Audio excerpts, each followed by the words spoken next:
The large ballroom was filled with the sound of clinking glasses and soft, expensive music. It was one of those events where every detail was planned to show off money. The ceiling was high, decorated with giant crystal chandeliers that threw sparkling light onto the floor. The air smelled like rich perfume, expensive cologne, and fresh flowers. Everywhere you looked, there were people dressed in their finest clothes. Men wore tuxedos that looked perfectly pressed, and women wore long dresses that shimmered under the lights. It was a charity gala, a night meant to raise money for a children's hospital, but looking around, it felt more like a party to celebrate the people giving the money. In the center of the room, the energy was loud and pushy. Groups of people stood in circles, holding champagne flutes, laughing loudly at jokes that weren't very funny. They were busy networking, exchanging business cards and bragging about their latest vacations or their new cars. Everyone wanted to be seen. Everyone wanted to be the most important person in the room. It was a crowd full of big egos. Then there was him. He walked into the room through a side door, moving quietly against the flow of the crowd. If you didn't know who he was, you might not have looked at him twice. He didn't have a group of bodyguards surrounding him. He didn't have an assistant holding his phone or fixing his hair. He was just one man, walking alone. He was wearing a dark suit, but it wasn't like the suits the other men were wearing. It didn't look stiff or brand new. It looked comfortable, like a favorite jacket he had worn many times before. His tie was simple, and his shoes were practical, not flashy. His dark hair was slightly messy, not styled perfectly with gel like the rest of the men in the room. He didn't wear a shiny watch or a giant ring. He looked like a normal guy who had just come from work, which, in a way, he had. He moved through the crowd like a ghost. Because he wasn't loud and he wasn't demanding attention, people didn't really notice him. A few tall men in expensive suits bumped into his shoulder as they walked past. He's too busy talking about stock markets to say, "Excuse me?" He didn't get angry. He didn't shout at them. He just stepped aside, keeping his head down, and kept walking.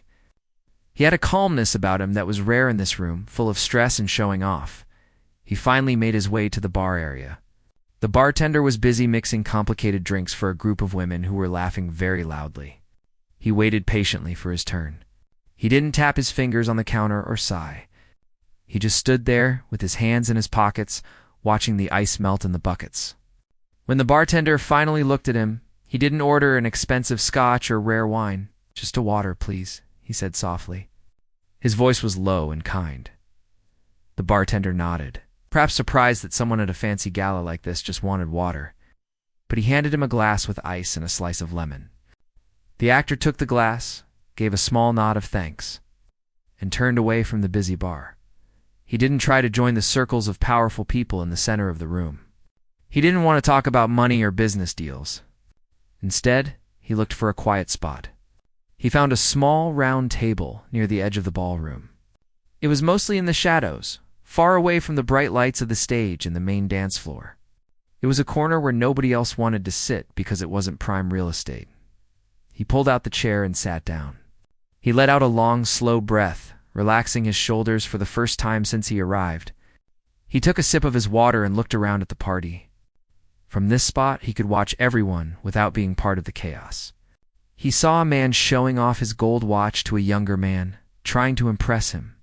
He saw a woman taking selfies in front of the charity banner, blocking the name of the hospital so her face was the focus.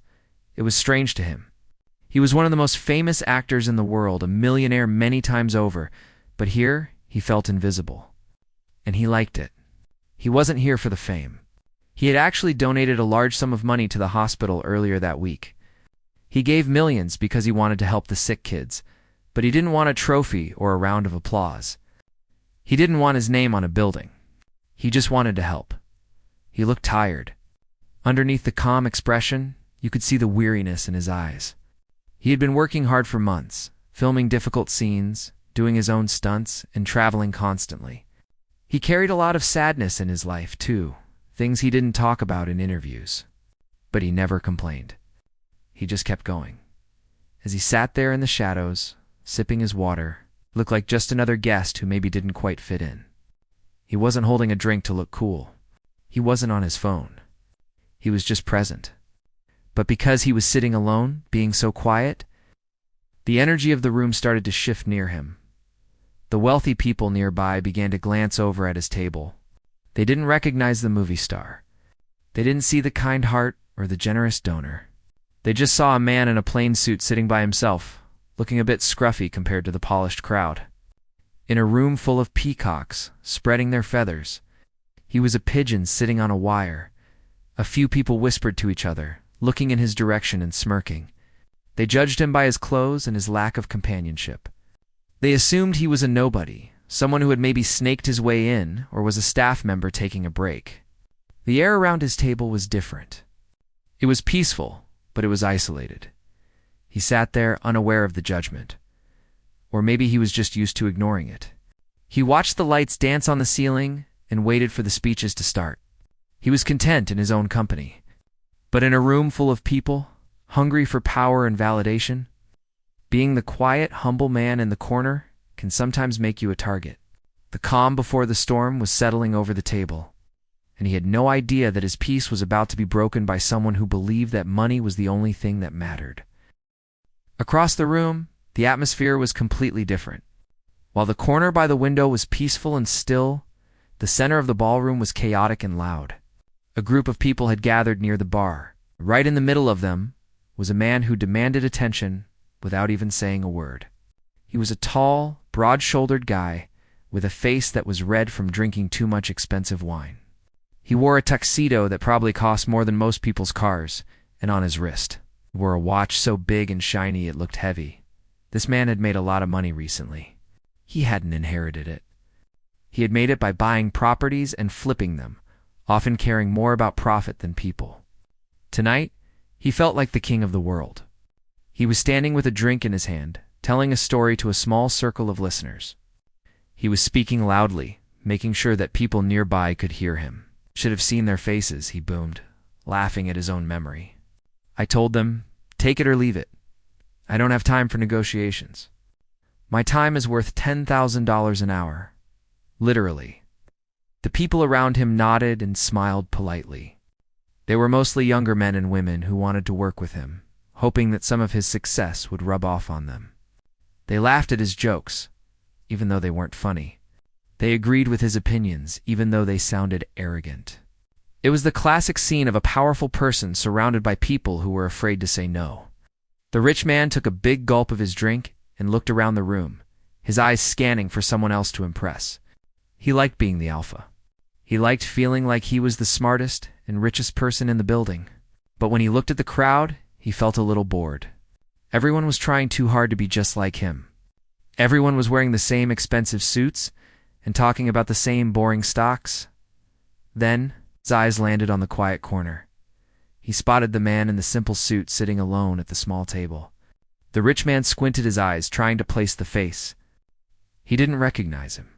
In a city like this, and at a party like this, he expected to know everyone who mattered.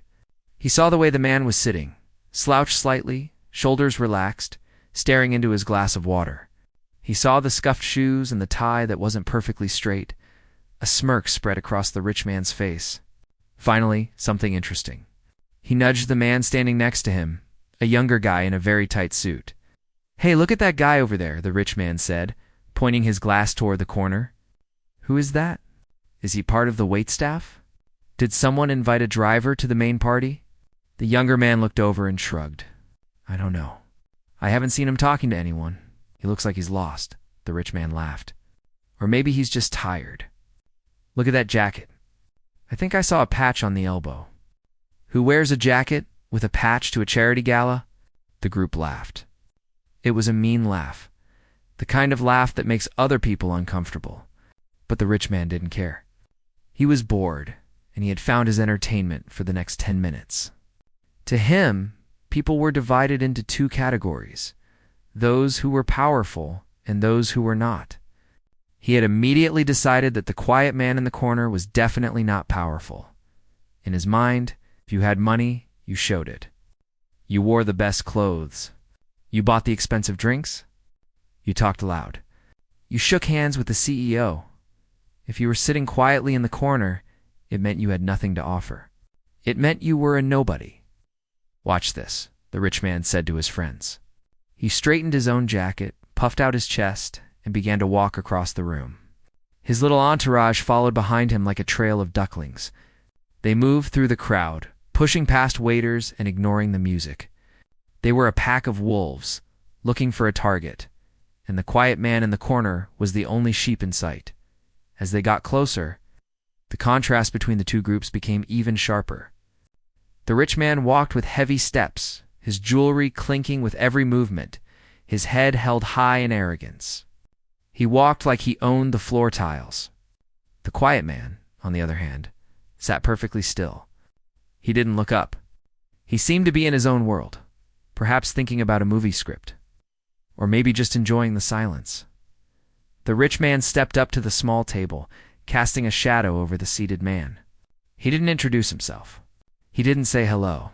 He just stood there, looking down with a smirk on his face, waiting for the quiet man to react.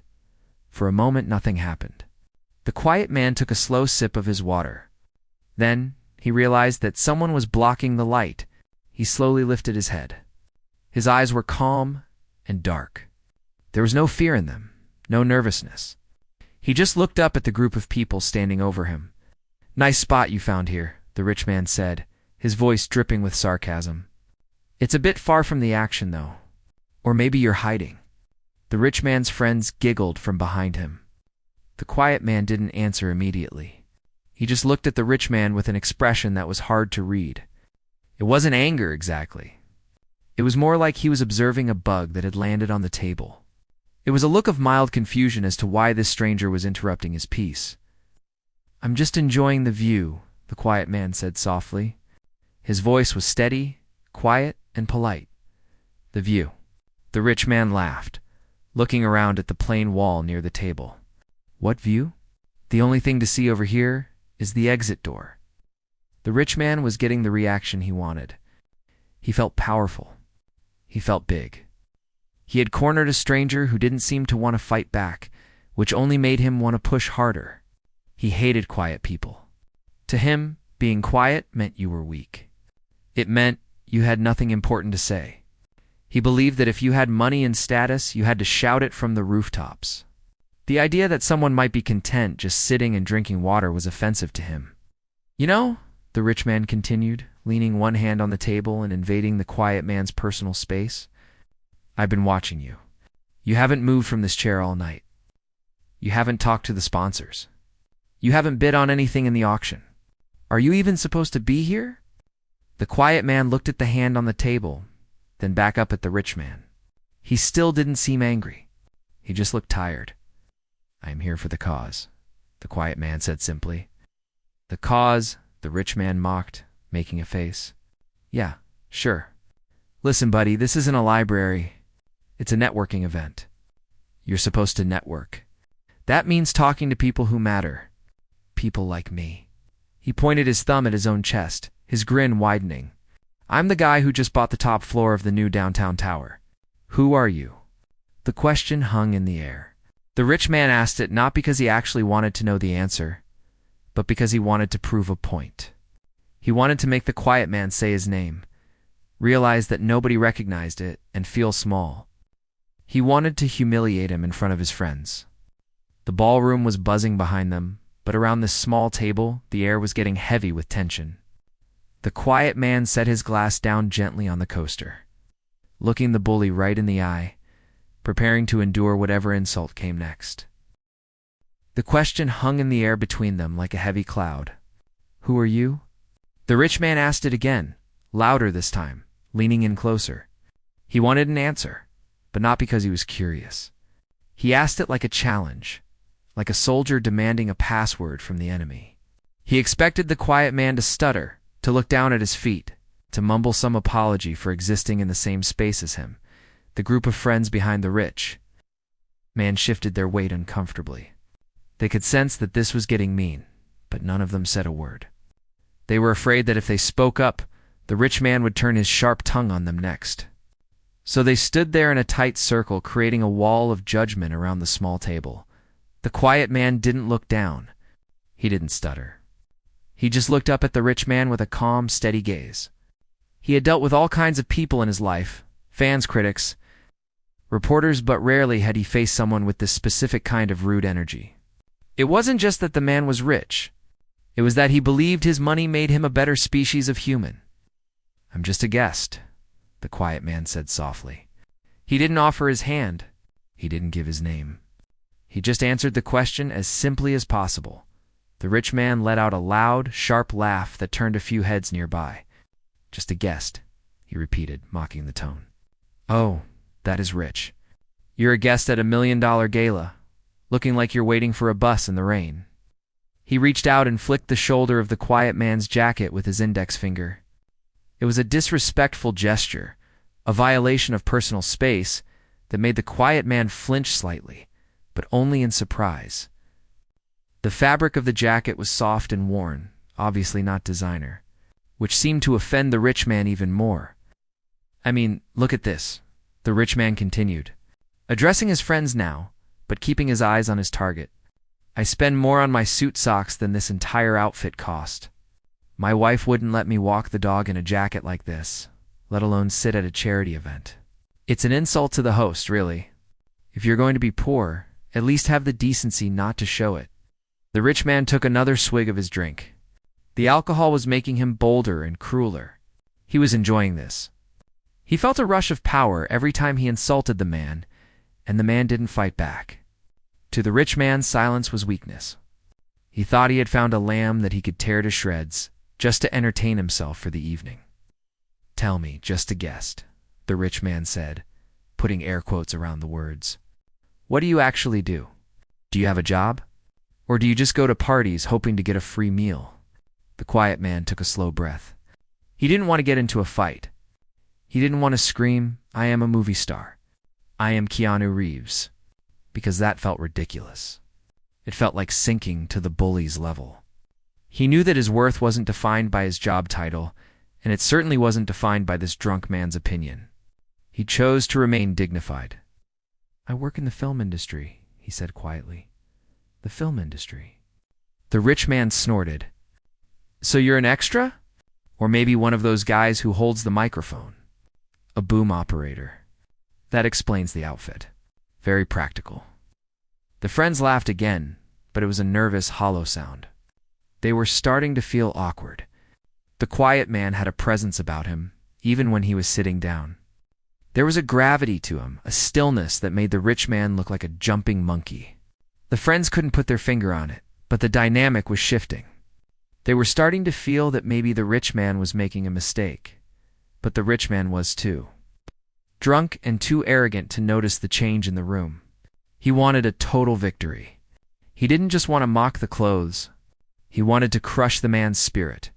He wanted to make him feel small so that he could feel big, the rich man said, leaning down so his face was only inches away from the quiet man's face. The smell of expensive whiskey filled the quiet man's nose. "I deal with big players every day. CEOs, producers, politicians, men who change the world. And let me tell you something, you aren't one of them." Pause for effect. Looking the quiet man up and down one last time, shaking his head in disgust.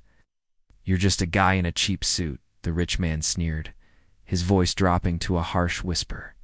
"In this room, surrounded by people like me, you're nobody." The words hit the table like a stone dropping into a deep pool. "You're nobody," for a second time, seemed to stop. The noise of the gala, the music, the chatter, the clinking glasses faded into the background. It was just the two of them. The rich man, red-faced and panting with aggression, and the quiet man sitting perfectly still. Looking up with eyes that were incredibly sad but also incredibly strong, the quiet man didn't explode. He didn't stand up and punch the bully in the face, even though everyone watching might have cheered if he did. He didn't shout back an insult about the rich man's weight or his obvious insecurity. Instead, he did something much more powerful. He did nothing. He just blinked slowly. He looked at the rich man as if he were looking at a small child throwing a tantrum. There was a tiny, almost invisible twitch at the corner of his mouth, a ghost of a smile. It was the kind of smile you give when you feel sorry for someone, not when you are afraid of them. He picked up his glass of water again and took a sip. He didn't rush. He didn't tremble. He just swallowed the water, set the glass back down on the coaster, and looked away, dismissing the rich man as if he were no longer worth the trouble of listening to. That reaction, or lack of reaction, confused the rich man. He expected fear. He expected anger. He did not expect to be ignored. It made him feel foolish. His face turned a darker shade of red, and he opened his mouth to say something else, to ramp up the insults, to really tear into this nobody until he got a reaction. "You think you're too good to answer me?" The rich man shouted, his voice rising too loud. "I'm talking to you. Look at me when I'm speaking to you." A few waiters nearby froze. A woman at the next table stopped eating her cake and stared. The scene was becoming a spectacle. It was uncomfortable to watch. It was a powerful man publicly humiliating someone who couldn't or wouldn't defend himself. It was the ugly side of human nature. On full display in a room supposedly dedicated to helping children, the rich man's friends stopped laughing. They realized that people were watching. They realized that the nobody in the chair wasn't acting the way a victim was supposed to act. It wasn't shrinking. He was sitting there, taking the abuse with a quiet dignity that made the rich man look petty and small. The tension in the corner was suffocating. It felt like a rubber band being stretched to its breaking point. The rich man was trembling with the need to prove his dominance. He raised his hand, pointing a finger directly in the quiet man's face, ready to unleash the worst insult he could think of. "You are a waste of space," the rich man spat. "Do you hear me? A waste of..." Suddenly, a noise cut through the air like a knife. It was the harsh, scraping sound of a heavy chair being pushed back forcefully against the marble floor. The sound was so loud that the rich man jumped, cutting his sentence off in mid-word. The energy in the room shifted instantly. The mockery was gone. The fun was over. Someone had seen enough. Someone was standing up. The sharp, scraping sound of the chair legs against the marble floor cut through the laughter like a knife. It was a harsh, heavy noise that seemed to echo in the sudden silence that fell over the nearby tables. The rich man froze, his hand still pointing a finger at the quiet man, his mouth open to deliver another insult. But the words died in his throat as he realized that the atmosphere in the room had shifted drastically. The music from the band seemed to fade into the background. Waiters stopped moving. Guests who were whispering and giggling just seconds ago turned their heads to see where the noise had come from. All eyes were drawn to a table just a few yards away. There, a man had stood up. He was an older man, with silver-gray hair and a face that showed years of experience and authority. He wore a tuxedo that fit him perfectly. But unlike the loud rich man, this man didn't need to shout to prove he was important. He carried himself with a natural dignity, his shoulders back and his posture straight. He was the CEO of a major corporation, the man who had actually organized this entire charity event. He was a person who truly understood what it meant to have power and, more importantly, how to use it responsibly.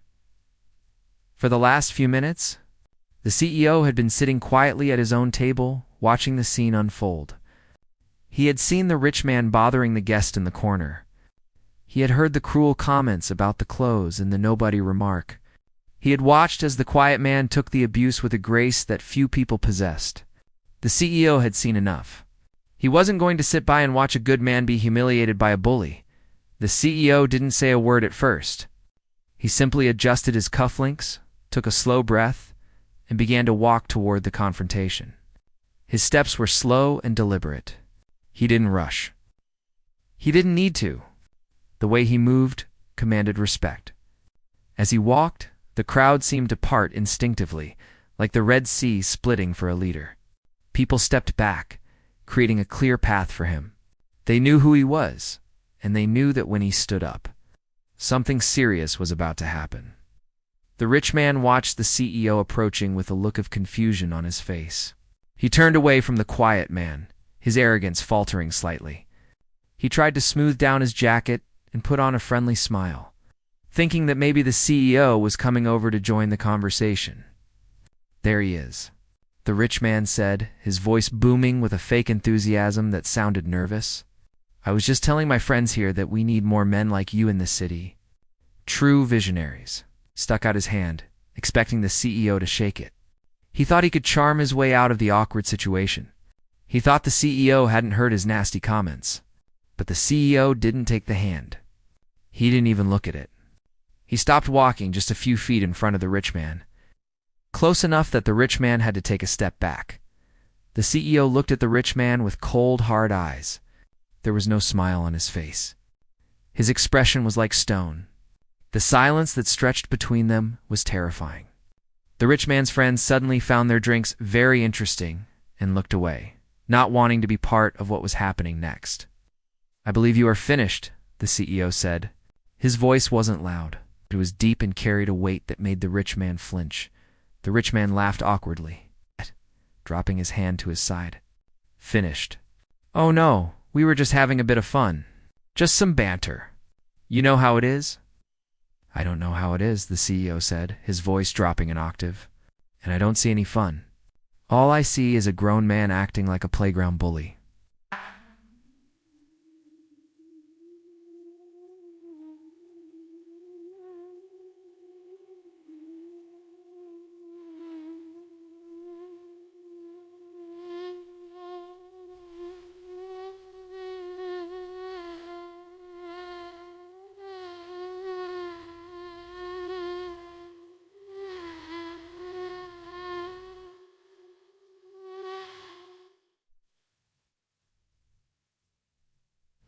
He looked around to see if anyone was laughing, but nobody was. The entire section of the ballroom was silent, watching the drama unfold. He felt the weight of their judgment. "Come on," the rich man sputtered, his arrogance starting to crack. "Look at this guy. He's sitting in the corner like a loser. I'm just telling it like it is. He's nobody. I mean, look at him."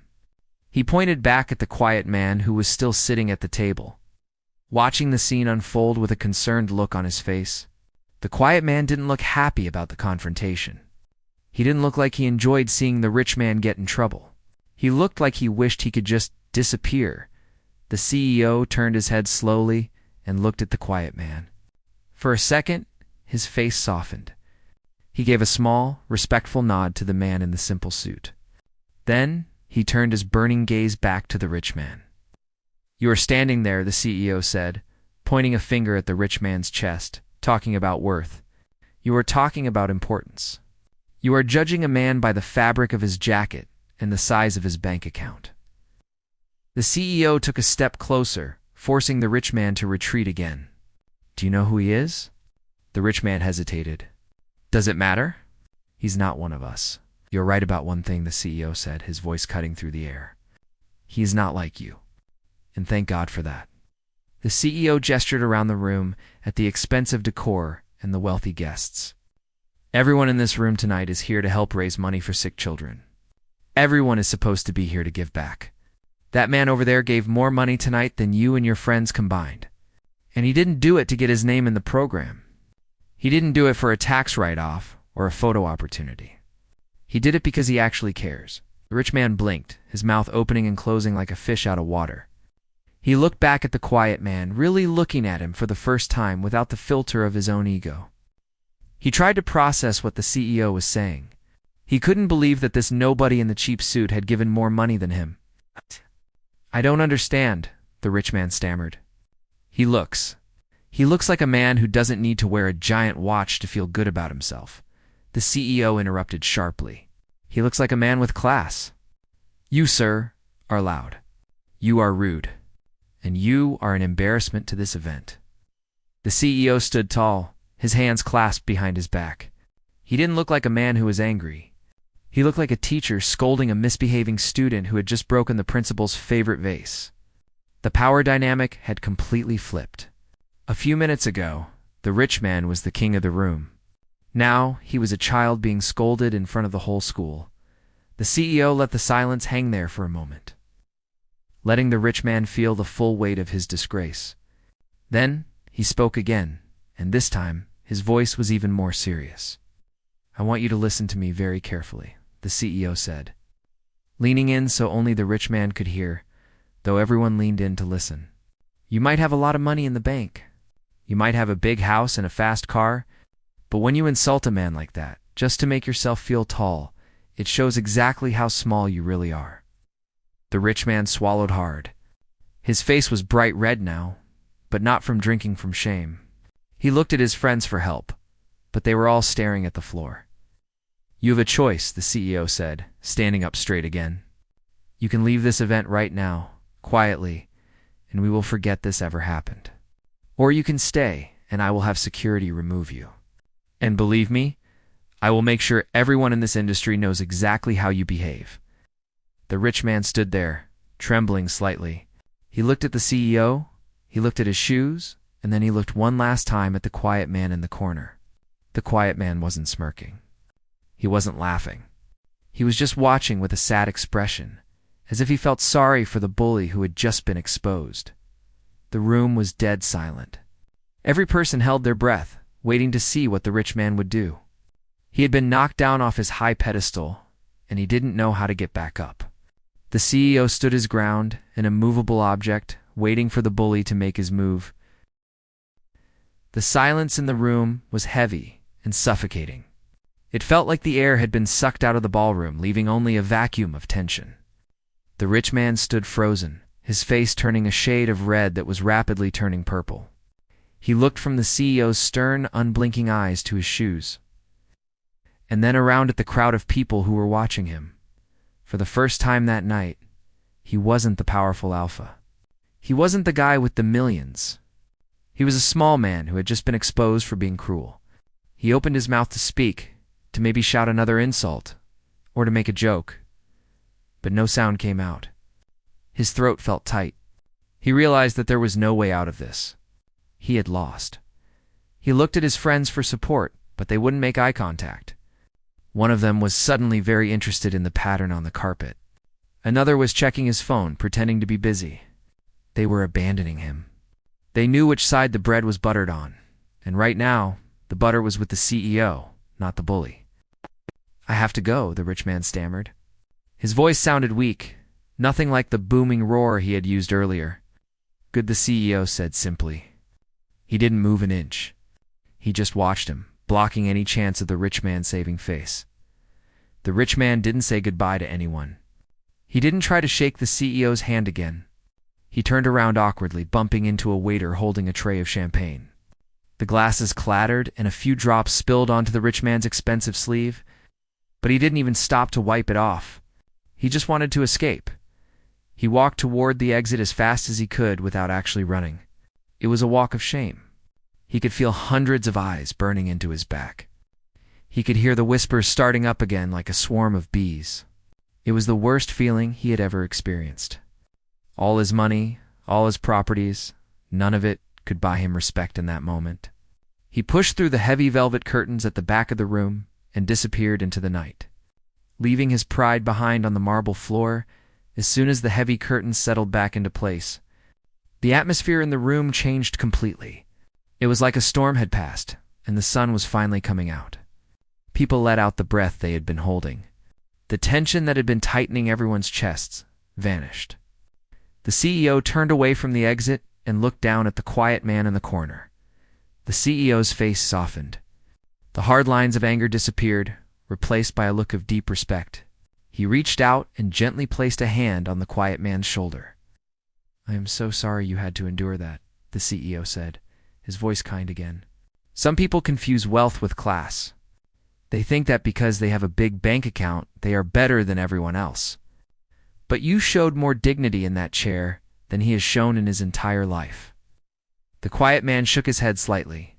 He didn't look angry. He didn't look triumphant. He actually looked a little sad that it had to end that way. He looked up at the CEO and gave a small, humble smile. "Please don't worry about it," the quiet man said, his voice gentle. "He was just having a bad night, or maybe a bad life. I hold no grudge against him." The CEO squeezed his shoulder. "You are a better man than most." The CEO then turned to face the rest of the room. He clapped his hands together loudly to get everyone's attention. The music stopped, and all conversation died down. People turned their chairs to face the corner. "Ladies and gentlemen," the CEO announced, his voice strong and clear, "tonight we are here to support the Children's Hospital. But I think we have also learned a valuable lesson here tonight about character. He gestured toward the quiet man. Many of you passed by this table tonight. You saw a man sitting quietly and you didn't look twice. You didn't know who he was? You judged him by his silence and his simple clothes. But this man is one of the most famous actors on this planet. He is a global icon. Yet he sat here without a fuss, without demanding attention. A murmur went through the crowd. People leaned in, squinting to get a better look. The whispers grew louder. Is that? Oh my goodness, it really is him. Can't believe I didn't recognize him. CEO raised his hand to quiet them down. His name is known all over the world. But more importantly than his fame, he is the man who quietly donated $3 million to this hospital this morning. He didn't want a plaque. He didn't want a press conference. He just wanted to help. The CEO looked around the room with a serious expression. The man who just left this room called him a nobody. But looking around tonight, I realized that the man who insulted him is the true nobody. He is a man with money, but no soul. Our friend here? He is everything a man should be. Suddenly, a woman in the front row started to clap. It was a slow, deliberate clap. Then, a man at the bar joined in. Within seconds, the entire room erupted into thunderous applause. It wasn't the polite, obligatory clapping that usually happens at these events. It was loud, raucous, and genuine. People stood up from their tables. They cheered. They whistled. It was a standing ovation for a man who hadn't said a word all night. The quiet man looked shocked. He buried his face in his hands for a moment, overwhelmed by the sudden wave of attention. He was used to applause on movie sets, but this felt different. This felt real. This was for him as a person, not as a character. The CEO helped him stand up. The actor waved to the crowd, a shy, embarrassed wave. He didn't bow. He didn't milk the moment. He just nodded his head and mouthed the words, "Thank you." After the applause died down and people started to sit back down, the actor signaled for the waiter. He asked for his check, even though the drinks were free. The CEO insisted he stay, that the evening was about to get even better. But the actor politely declined. "I think I've had enough excitement for one night," he said with a small chuckle. He finished his water, straightened his jacket, and walked toward the exit. This time, as he moved through the room, the crowd parted for him again. But it was different than before. People reached out to touch his arm, to shake his hand, or just to say hello. They looked at him with awe. They saw the kindness in his eyes now. They didn't see the nobody in the cheap suit. They saw a hero who walked among them. He stopped near the door to thank a waiter for refilling his water glass earlier. He chatted with a young photographer for a moment, complimenting him on his camera. He was still the same humble guy, but now the room understood his value as he walked out into the cool night air. Leaving the noise and the lights of the gala behind him, he didn't feel like he had won a victory. He just felt like he could finally breathe. The story traveled fast that night. By the next morning, news outlets weren't talking about the charity auction numbers. They were talking about the insult of the nobody. The story of the millionaire who had humiliated himself and the movie star who had shown the world what true class looked like spread across the internet. The rich man woke up. The next day, to hundreds of notifications. His phone was blowing up with angry messages. His business partners were calling to ask if he was crazy. He had spent his whole life trying to be a somebody, trying to be important. And in one moment of arrogance, he had shown the world that he was the least important person in the room, and the actor. He woke up in his simple home, made himself a cup of coffee, and probably went for a ride on his motorcycle. He didn't read the news stories. He didn't care about being the hero of the story. He was just happy the hospital had gotten its money. In the end, the lesson was simple. You can wear a suit worth $10,000, you can have $1 million in the bank, and you can shout at the top of your lungs. But if you don't have kindness in your heart, you are nothing. And sometimes, the person sitting quietly in the corner, drinking a glass of water, is the richest person in the room.